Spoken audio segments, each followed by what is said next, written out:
Hi friends, barley Java prepare చేద్దామా? అదేంటి అనుకుంటున్నారా? చూసేయండి మరి. స్టవ్ మీద ఒక మందపాటి గిన్నె పెట్టుకొని అందులో ఒక గ్లాస్ ఆఫ్ వాటర్ తీసుకోవాలి. ఒక గ్లాస్ వాటర్కి 1 కప్పు బెల్లం సరిపోతుంది. బెల్లం కరిగేలోపు పిండి కలుపుకుందాం. 2 స్పూన్లు పిండి వేసుకోవాలి. ఇది బార్లీ గింజల్ని ఫ్రై చేసి మిక్సీ బాగా పట్టుకున్న తర్వాత వచ్చిన పిండి అండి ఇది. దీన్ని ఉండలు లేకుండా బాగా కలుపుకోవాలి.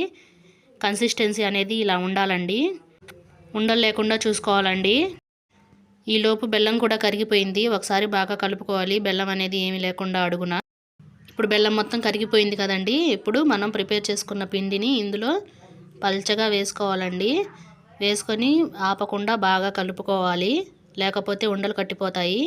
కలుపుతూ ఉండాలండి. పిండి అనేది ఇలా బాగా దగ్గర పడుతుంది, జిగురుగా వస్తుంది పిండి. టేస్ట్ మాత్రం చాలా బాగుంటుందండి. మీరు కూడా ఒకసారి ట్రై చేయండి. చూడండి, ఇలా ఒకసారి ఒక పొంగు వచ్చిన తర్వాత స్టవ్ ఆఫ్ చేసుకొని గ్లాసులోకి తీసేసుకుందాం. కొంచెం చల్లారిన తర్వాత తాగితే టేస్ట్ మాత్రం చాలా బాగుంటుందండి. హెల్త్కి కూడా చాలా మంచిది బార్లీ వాటర్. మీరు కూడా ట్రై చేయండి.